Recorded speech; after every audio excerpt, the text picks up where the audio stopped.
Hello everybody and welcome back to the ULM Dynasty in NCAA 2003. We're coming off of our best season in school history, program history, whatever history you want to say. It's the best. We went 12-1 and won the New Orleans Bowl. That unfortunately that one loss we had kept us from reaching any of our true heights and potential, but with the prestige a little bit higher, we're getting ranked 15 to start off this season. Hopefully we're going to get some better looks, so we're going to get right into the season and see how far we can go, I guess, essentially getting through week 1 or week 0.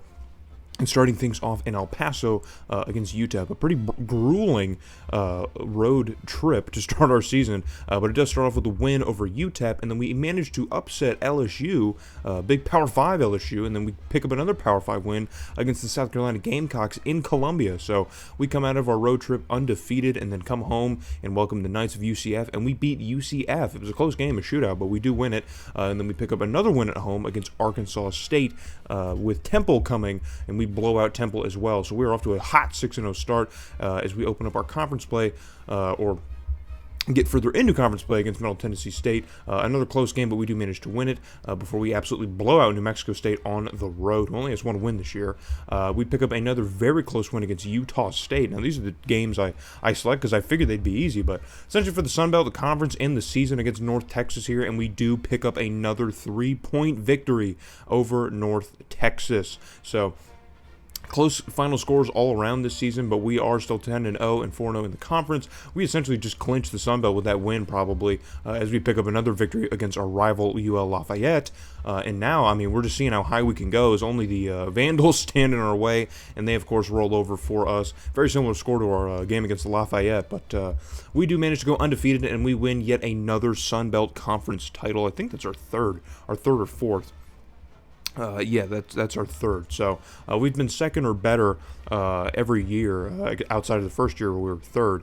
But we do manage to pick up another Sun Belt championship, and we also pick up Coach of the Year. So I didn't know they handed out these awards in this game, but we do manage to win Coach of the Year as well. So that's I mean, hey, add it to the trophy case, whatever we can get. I don't think we have any player trophies yet, but I now have a Coach of the Year trophy, so that will inflate my ego a healthy bit. I deserve that. So we get invited to play in the Fiesta Bowl, even though we are undefeated. The highest we get is number 3 in the country, and that is only good enough to play Virginia Tech, who is number 5th in the country. Number 5 in the country. So we will be heading to Sun Devil Stadium in Tempe to play in the Fiesta Bowl. Now, Virginia Tech's one loss on the year came at the end of the season, which I can't. Who would that have been? Would that have been the rivalry against Virginia? They don't have a conference championship game, do they? I'm trying to figure that one out. But yeah, I would imagine. Or no, do they not play? They don't play Virginia at the end of the year. I don't know who Virginia Tech normally played at the end of the year in this game. So whoever that is, if you can figure that out, that's who they lost to. So we're on a 12-game win streak since the last game. Or no, we're on a 13-game win streak, I believe.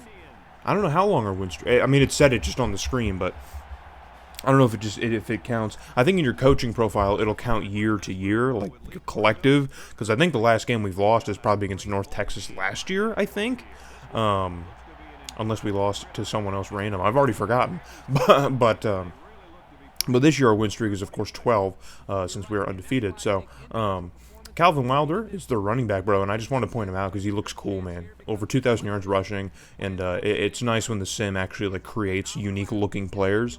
I mean, we will be seeing a bit of him throughout the game, so nothing to be too shocked at. As we have a bit of a new look on our team as well, new quarterback, running back, and all those things. Graduations and such over the last year or two has made the team look a little bit different. So a 3rd and 6 situation for Virginia Tech very late into the first quarter. It's kind of been a back and forth, nothing game so far. But in our territory, Virginia Tech is going to set up and hopefully find the end zone or something, but they cannot complete that pass on 3rd down. So they're going to bring out the kicking unit for a decently long field goal for college, and that one just barely clears the crossbar and is good for 3 points. We almost got to the kicker. Did you see that? We had someone get off the edge and almost get to the kicker, but Virginia Tech is going to hold a 3-0 lead over your Indians after one quarter. So Again, we are here on a Virginia Tech drive as a very awkward play here with the quarterback rolling out and then just kind of spinning and just sending a missile downfield is a humongous completion, getting Virginia Tech close to the red zone here. But on third down, another third down, they're going to go with a fake handoff to Wilder. And on another awkwardly thrown ball, it somehow splits the defense and finds a receiver, a Virginia Tech receiver. So, I mean, just two gross plays to really kind of bail out Virginia Tech on this drive, man. Their quarterback was on some crazy-ish, man. Look at that. Off the back foot, somehow between both of our defenders or D-backs there. I have no idea how that managed to happen. So Virginia Tech is going to take a 10-0 lead over the Indians here, and we're going to go on the option play and send this one out to the running back with a beautiful spin move, and he's going to get brought down just across the marker. So we're going to blow timeout here because we're going to try and get into the end zone as quickly as possible with just 30 seconds left to operate here in the Fiesta Bowl, in the first half of the Fiesta Bowl. So it's going to be a drop back here. It's a very clean pocket, got all day to throw, and makes a great decision as we find an open receiver who, I mean, he kind of had to come back to it to get that ball. Just really had to wait for traffic to kind of direct itself here, but we're going to run the hurry up now, and no spike. We're just going to completely go for it here. This quarterback's going to have to step up in the pocket and lays an absolute dime into the end zone. An awkward play of our own, with the quarterback having to roll out here, just kind of avoid all the pressure. And he was able to just lay up an absolute missile into the end zone. So, I mean, that was a whole mess of players in the end zone, too. So we were very fortunate that that one wasn't picked off or batted or something. So we cut the lead back down to 3 as the first half comes to a close. So we're going to open up the third quarter here. We're late in the third quarter, and it's a 3rd and 7 in our own territory now. But we're looking to get a first down, and that is a wide open man. The coverage kind of came in and sealed off, but it did not matter, because we were able to get that ball out there. And our quarterback is Page. There you see on the screen. His name is Page. So I'm going to start calling him out by name now as we face another third down situation, this time in Virginia Tech territory. And Page has a clean pocket here, and he's going to kind of just like firmly throw it, lob it forward here. And that wasn't a very open throw that he made here, but the running back Richmond was able to haul that one in. So the third quarter comes to a close with the Indians driving, an opportunity to at the very least tie the game. So it's going to be a intense fourth quarter here, as it's already 3rd and 10 inside the red zone. Page is going to roll out, and he's taking all day to throw, and that big D lineman eventually gets up to him. I don't know what Page was waiting on. I mean, there was nobody open, you can see downfield.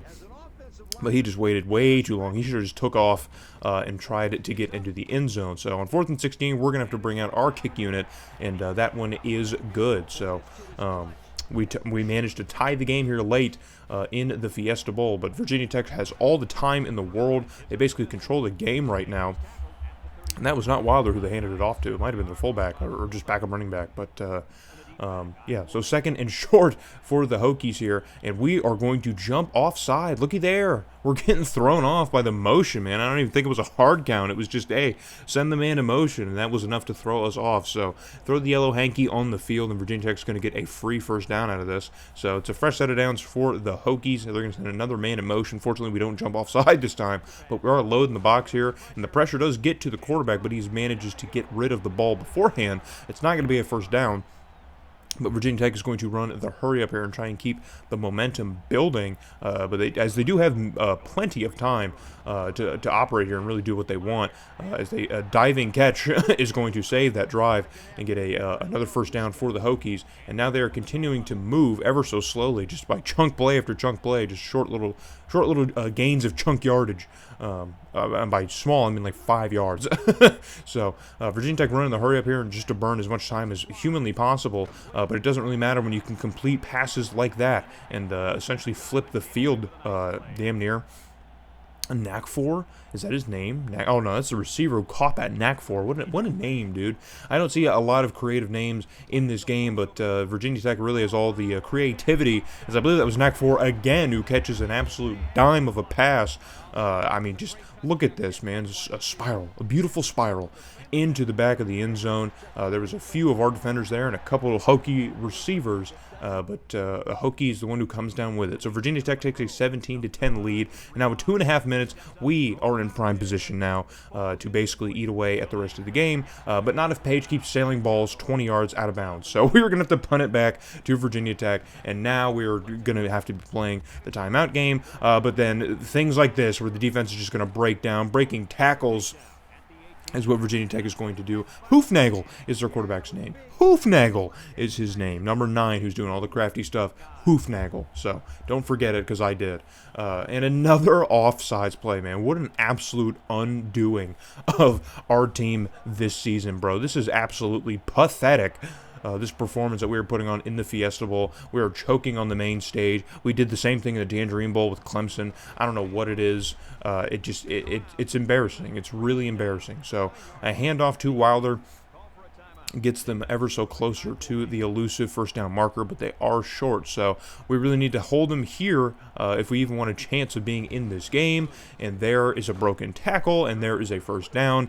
Doesn't matter, they are inside the 10-yard line, so that is just about probably going to do it. But Virginia Tech is probably going to hit the end zone at least one more time, and they do. So it's a touchdown for Virginia Tech, and that's going to extend their lead 24-10 now, I believe. So the Fiesta Bowl has completely gotten away from us.